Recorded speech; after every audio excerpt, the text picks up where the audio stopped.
Hello and welcome to another episode of the 90-Day Website Mastery Podcast. It's episode 31. We're excited to bring you even more valuable insights and practical advice to help you enhance your website's performance. Join us as we explore strategies to make your website work harder for you and reignite your pride in your online presence. I'm here with my co-host Pascal Fintoni, and we have 4 segments in each episode. We start with You Ask, We Answer, where we've got a question submitted by our community asking us if we can help solve something for you. We have the website stories, where one article or podcast or perhaps a video has taken our interest and we want to explore it further. And we then move on to the website engine room, where we share an app each or a piece of kit that we can help you as a website manager and a website content creator make your life easier and be proud of your website. And then lastly, of course, we finish with a call to action. Every piece of content should have a call to action. So our last segment is the website call to action. Pascal, how are you today?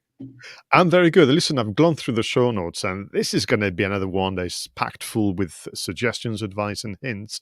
And a lot of it will be actually giving people lots of prep, research, and homework. I hope you don't mind, but this is what it's all about. You've got to investigate, you've got to upskill yourselves into what it means to be a website manager. And I think you're going to find that You Ask, We Answer, and website stories particularly interesting. Well, with that note, let's move on to You Ask, We Answer.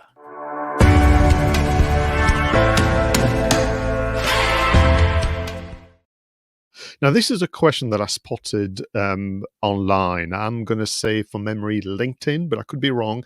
And there was some exchanges in and around website stats, analytics, and so on, Jonny. And somebody actually quite smartly said, listen, can we just keep things simple? I keep hearing that I've got to get ready for a cookie-less internet. And I'm really not sure that people know what it means. Certainly, I could do someone explaining to me what it means in plain English and what I should do about it. And then people kind of plowed in and make things even more complicated. So this is going to be Jonny and my attempts to make things very, very simple and clarify what we mean by a cookie less. But perhaps, Jonny, do you want to start by telling us about cookies, which I know I'm very fond of in terms of eating them, but also, once again, a bizarre term that has been adopted a long time ago that maybe people have lost track of its meaning.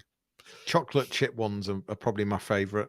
And interestingly, there was my 8-year-old was using the Amazon Fire Stick the other day, and it came up with some kind of cookie consent for some strange reason. Normally you only see that on the setup, but anyway, she was laughing her head off saying, Daddy, it's asking me about cookies on my TV screen.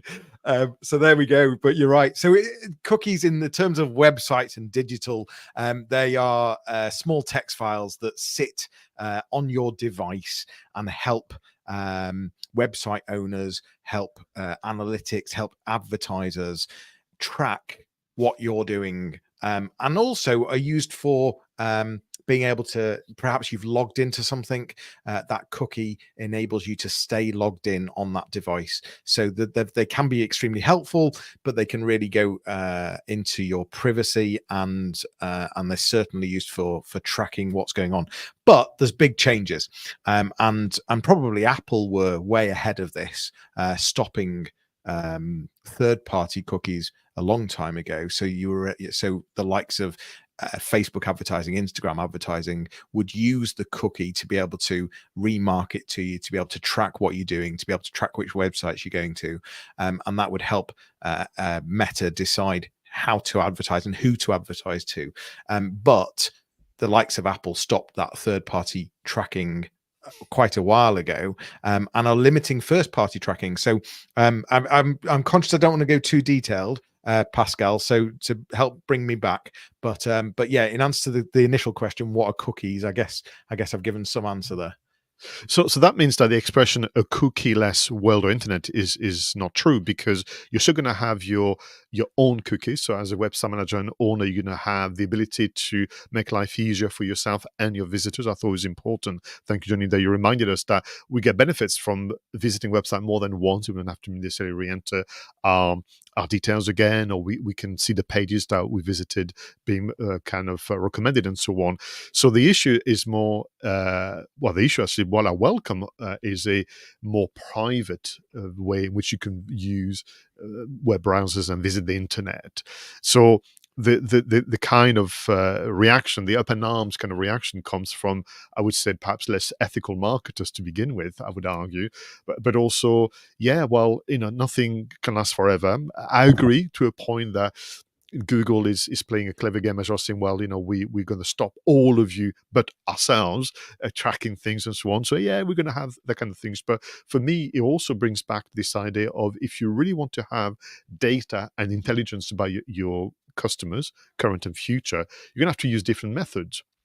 And interestingly, you and I have explored this in previous episode of this podcast and the webinar. So think about where advertising can help you capture interesting, kind of data about your customers, but also why don't you use that as a setting point by your organization, that you've aligned your kind of activities and behavior to actually welcome and embrace a more private internet.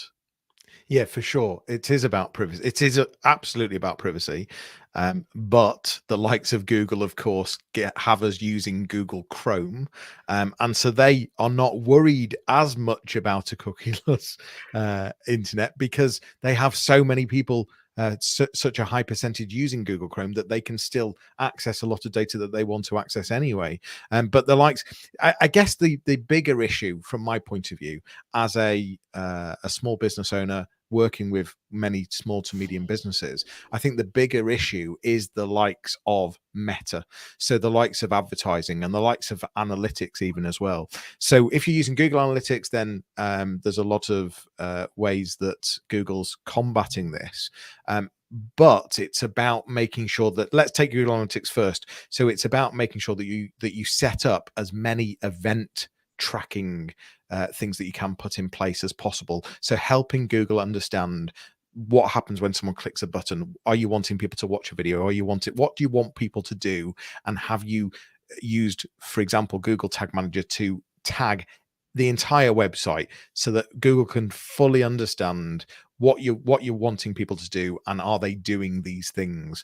And that's how you can build that analytical data to absolutely help from, for example, Google Ads. So if you want to perform well in Google Ads, then you really need to make sure that you've got as much event tracking going on, which we've said for years. But this takes it up to another level, that sort of, if you're not doing this now, then it has an impact on how your pay-per-click will perform and how your analytics data is, how good that data is. So setting up events, and then setting up key events, and then likewise inside Meta, there's a bigger issue, because Meta, the only way for Meta to get data now is by you physically, in a way, giving it data. It can't rely on on the cookies. So that's making sure that you've got the Meta Pixel installed. It's making use of the conversion API so that you can again set the types of events and conversions on your website, so that again you can make it abundantly clear to Facebook and Instagram what's going on your website, what you want people to do, what happens when they click this button, what happens when they watch this video, what happens when they fill out this form. Because if you want good return on investment on any of these channels, then you have to help them understand what's a good conversion, and what does engagement look like, and then it's about uploading customer lists and customer data. There's a whole GDPR question here, but it's about, are you prepared to give more data to the likes of Meta? Because if you want to continue advertising with them, you're going to have to consider it, and that's the big fundamental change, I guess. Thank you very much. So for me, what does it mean to be operating in a cookieless internet is to be more reflective, to be more strategic, and to reflect on your website and the environment that you control. And actually, are you currently squeezing enough intelligence about your visitors? And that could be the starting point to make sure that then, if there is less data available to you, at least you're getting more from what's there.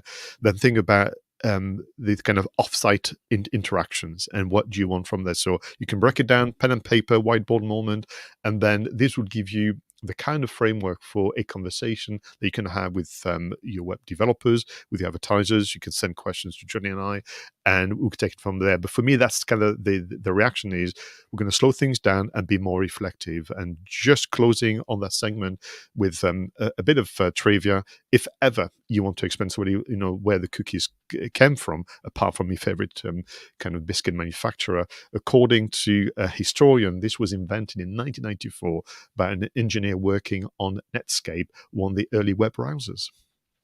Well, there we go. Let's move on to our next segment, which is website stories.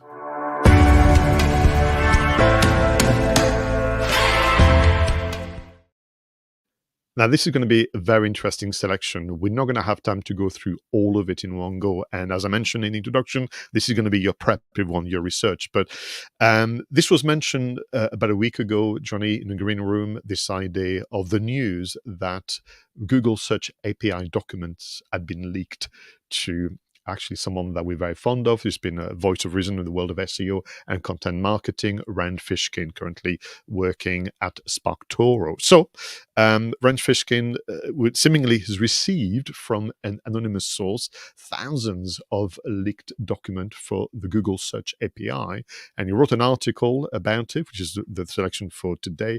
He also ran a webinar a few days ago. So, I mean, the title says it all, an anonymous source shared thousands of leaked Google Search API documents with me.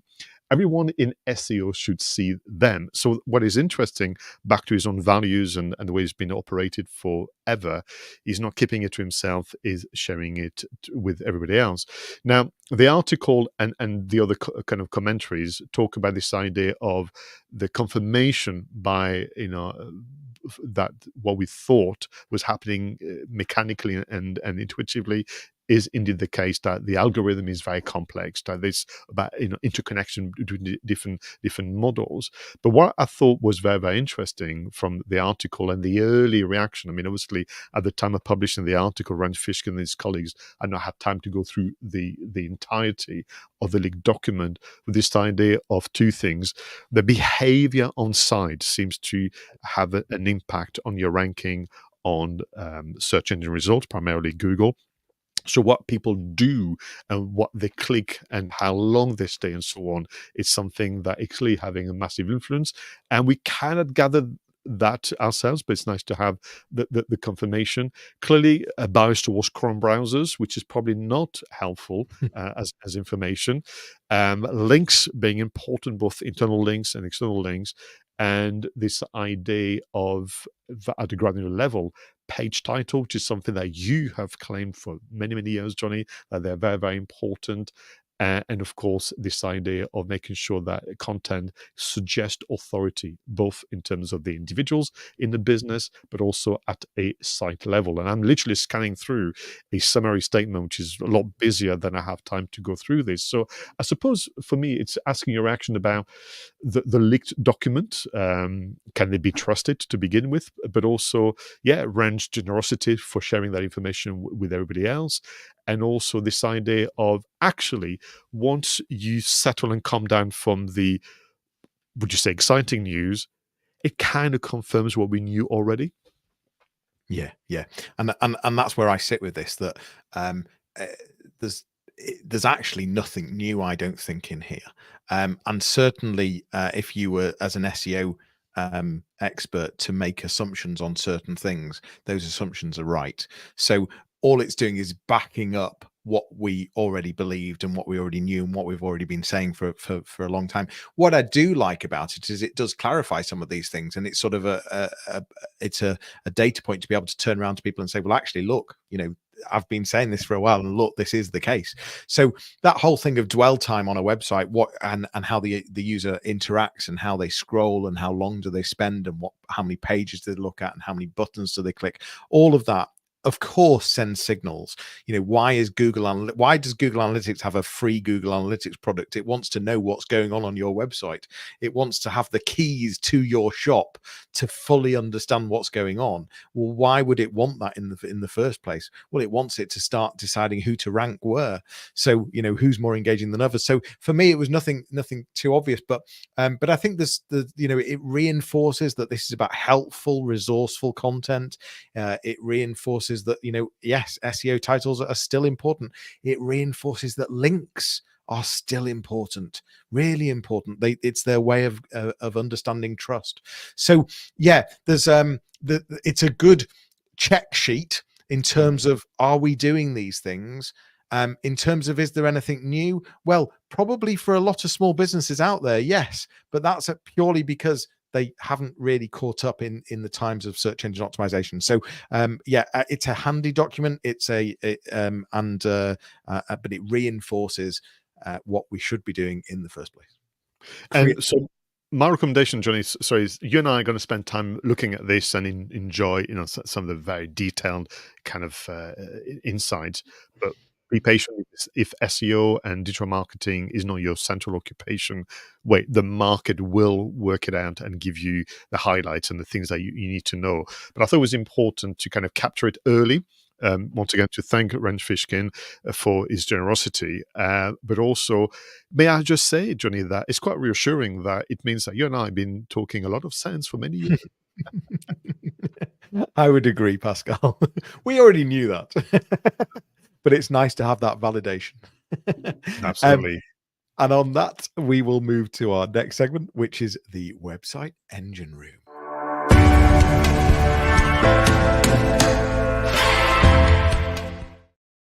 Now, in this segment, Jonny and I share the one app, the one solution that can make life easier as a website manager and content creator. So what discoveries from the interweb are you bringing back to the fore, Jonny Ross? Well, we've been talking a lot about accessibility on websites. And again, if you use common sense, what we're looking for is privacy across websites, but we're also looking for accessibility. Websites that work across lots of different devices, but work for every single type of person, whatever accessibility needs that they might have. And accessibility is often never looked at, rarely thought about, or something that's thought about right at the end. And that's just unfair.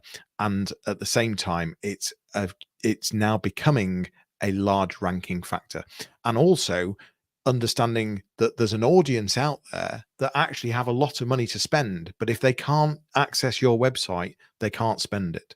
And it's also understanding that Google wants a fair playground for every single user out there. And if your website doesn't work well, or isn't easy to use, or isn't accessible, then it is going to have a negative effect on your ranking. So that was quite a long reason as to why I'm about to share this tool. But this tool solves this problem very, very quickly and easily. Having said everything, though, when you're moving into your next web build, I'd like you to really bring accessibility right to the beginning. But on current web builds, userway.org. Userway.org is a simple plugin that you can put onto your website that instantly makes your website accessible. And it allows the user to be able to change contrast, to highlight links, change text spacing, bigger text, pause animations, all sorts of stuff. It's dyslexia friendly. It's very, very, very clever. Userway.org. They have free plans. They have paid plans. The free plan works just as well, to be perfectly honest. Unless you're a very big website, the free plan is perfect. So it was quite a long talk there, but that was my reason for understanding why Userway.org is a really good app to be looking at. Now, it's important to give the rationale and the why, some of the context. I mean, I'll do the same, although mine would be a bit shorter, Jonny. So I've been kind of looking at the practice of content curation, reporting back on complex reports. I mean, one case in point, what we discussed a moment ago. And it is clear to me that as a visitor, I need value from content curation or content reporting.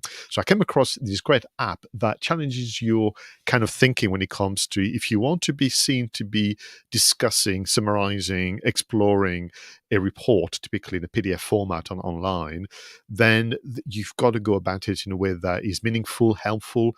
You've got to go deep, not shallow, if you want to express and showcase authority. I came across something called ChatPDF. So be careful. It's not the other one. It's ChatPDF. And what ChatPDF really does superbly, it allows you to upload a PDF. It could be yours. It could be from an authority, a public authority in your sector, where they publicly released a report that is analyzing your sector or practice and more. And through questions and through conversation and chat, the chat PDF allows you to explore the content of that document. But that exchange, that conversation is exactly what should be featured on your website. So I see this as a great source of inspiration for doing content curation almost at a more advanced level than just, hey, I came across this, here's a link, go check it out. Or, hey, I've got one, who wants one? You want to be essentially writing extensively about the report. And if you think that that seems like an odd practice, I would recommend that you go check out the Hootsuite Social Media Trends report and look at that page. It's just so extensive and so rich in content that you don't even need to be convinced that the report is worth your while. I know that's counterintuitive, Jonny, because people think, well, no, I should be not sharing the content, and people will download the PDF. But actually, we're seeing that the behavior wants the opposite. Share the reason why I should be interested, and I will download the PDF. So chat PDF for superior content curation and promotion. Brilliant. Thanks, Pascal. And our final segment for this podcast, as always, is the website call to action.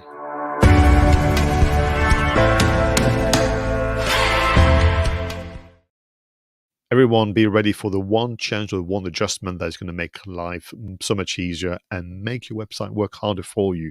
Jonny, what is your recommendation? Well, people buy from people that they trust. People buy from brands that they trust. Start building more trust and credibility on your website by making sure that you're running regular security updates, by making sure that you have the correct SSL certificate installed and it passes trust signals, and more importantly, start implementing 2FA, two-factor authentication. None of us like it.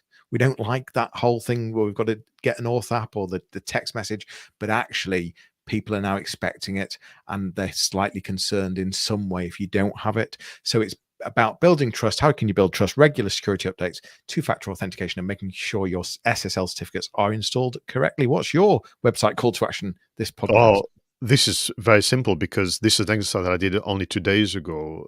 Do you have a blog? Do you have content categories? And how can you be sure they are still current? How do you know that the language in the industry has not moved on? How do you know that the labeling you've used from 2-3 years ago is still valid? That's really important. We went through an exercise with a client, and we were horrified that how outdated the content categories of their blog was. So if you think that even your own thinking has changed in terms of the kind of content you've produced from 2-3 years ago, even a year ago, maybe you have too many actually categories or too few. But this is literally an exercise where I want you to review and update your content categories in terms of the naming or the tagging of your blog articles, because the likelihood is you're missing on traffic, and you're missing certainly on that dwell time that Jonny mentioned a moment ago. I hate to admit it, but when I see blogs being uploaded and see categories being selected, I think, God, they're out of date. But there's so many things on the plate. When do you update them? And actually, there's the call to action. It's time to update the blog categories. What another great episode. This has been the 90-Day Website Mastery Podcast. It's our 31st episode. And hopefully we've helped you understand a bit more about the cookieless future, and really thinking about how to boost website security, and some apps that's going to help you get more out of content and be prouder of your website. For more information, visit the 90daymarketingmastery.com, where you will be able to book a discovery call with either myself or Pascal. Thanks for joining us. Give us feedback, And what would you like us to answer in the next episode? Please let us know. Thanks, Pascal. It's been very nice seeing you indeed. And we will see Thank you you all very soon. much. We'll leave you with a nice of making some notes and putting some things into place. Speak to you all soon. Take care.